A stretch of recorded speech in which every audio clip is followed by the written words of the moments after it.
Hello everybody, welcome back to another lockpicking video, and today we're going to have a look on this nice BKS lock. It's like a cabinet lock, or maybe for some mailbox, I don't know.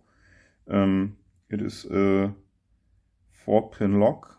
Here's the bitting, and it has a very tiny keyway, and if you turn it, this plug here in the end comes out. I'm curious to get this open. I've not picked this yet, and I'll maybe try it once or twice before I record now. But afterwards I also want to gut it, and I hope this works. I already tried putting shim in there and it worked, and yeah, I want to take you along on this gutting adventure of this mailbox lock, and we'll see how that turns out. Maybe I will brick it. Hopefully not. Okay, let's put it in a vise and see you back in a second. Okay, here we're back in the vise. Here's the key. Works just fine, but only clockwise. If you would pick it counterclockwise, you would have a hard time, because it's rotation limited in the back. And yeah, just using a tensioner here on the pin side, carefully not to block rotation. And then a shallow hook in 0.5 millimeters. And yeah, what is binding here? I think pin 2.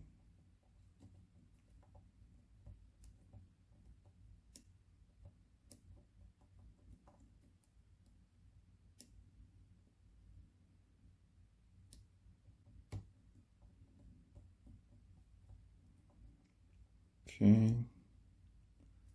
Pin 4, pin 3 is binding now heavily.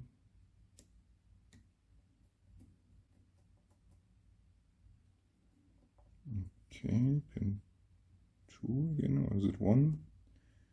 This keyway is so tiny. I often lose track where I am, only with 4 pins, but still.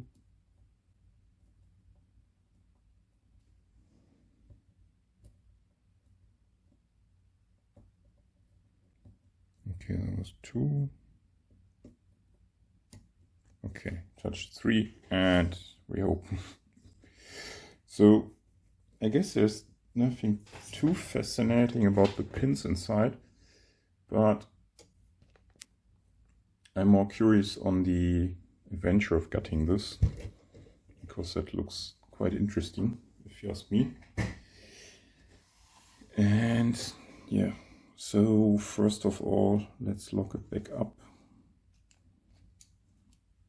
Okay, and we know now that the Bible is down here, so we have to be careful that drivers down here don't shoot anywhere they shouldn't go into.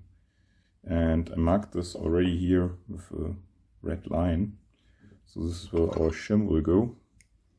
And now we take off these nice C-clip here. That goes rather quickly. Then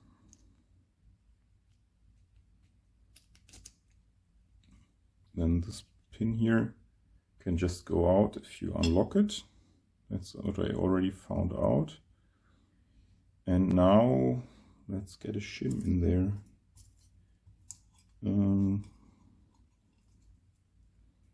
So I would keep that groove here away from that red line, and we will try to shim along the red line carefully.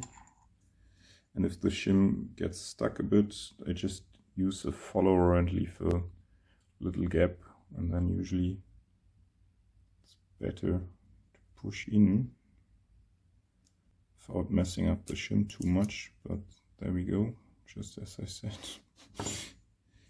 And to check how far in, you can just take another shim. Maybe actually that screw is now in the way. Let me grab. Yeah. This one. Sorry.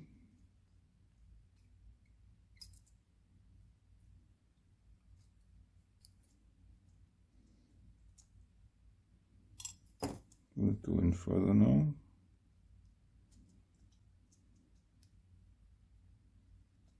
No, finally. Yeah, it took some wiggling. Now the shim is quite far in.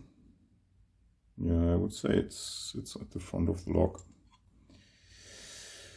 So let's check where the pins are. They're up here. So hold the lock like this and then push a follower through. Hope for nothing. Okay, nice. Okay, that's a wild core with this. Here the 4 pins, but then look at this back end here. I mean, this is where basically this pin goes. Oh yeah, that is super fun. Quite interesting. This is how far the pins are in. Let's dump them.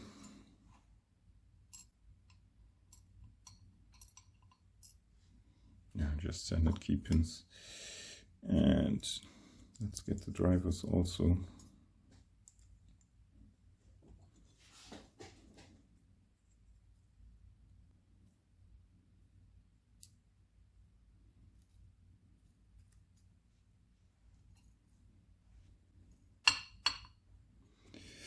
Oh yeah, everything's super tiny. Like, look at these drivers.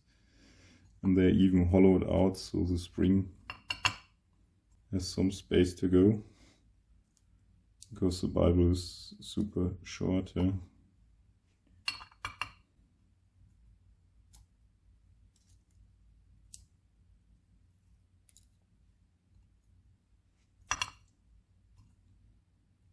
Okay.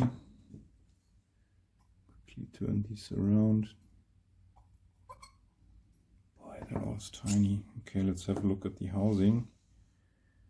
Just looks like this. Really nothing too spectacular. Actually, I don't know the screw I removed.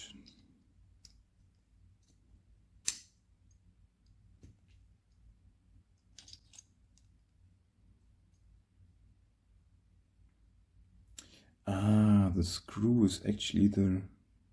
No. I don't know.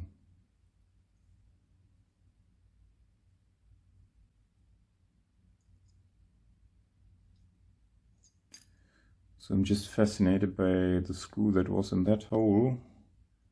And I was wondering what it interacts with. And I can't really see... I mean, there's a flat out spot here, but that will be basically always outside of that screw interaction. Well, just a quick look on the pins. Yeah, all standard. Nothing fancy about those. All super tiny. And yeah, maybe one driver. They are hollowed out, so there's room for the spring. And these springs are tiny. Will be good fun to get it back together. But that's a me problem. Still, I would like to know what's back here. Oh, that screw. So it sits like that. And if we look through that hole here, we can only turn clockwise. Okay. There's the flat spot. I don't know. Really don't know what the point of that screw is. Anyhow, who's still here? Thanks for watching. I hope you liked this little pick and gutting adventure. And yeah, if you like this video, this type of videos like exploring cores and housings and so on, let me know in the comments and I can do more of those. So thanks for watching and hope to see you in the next video. Bye.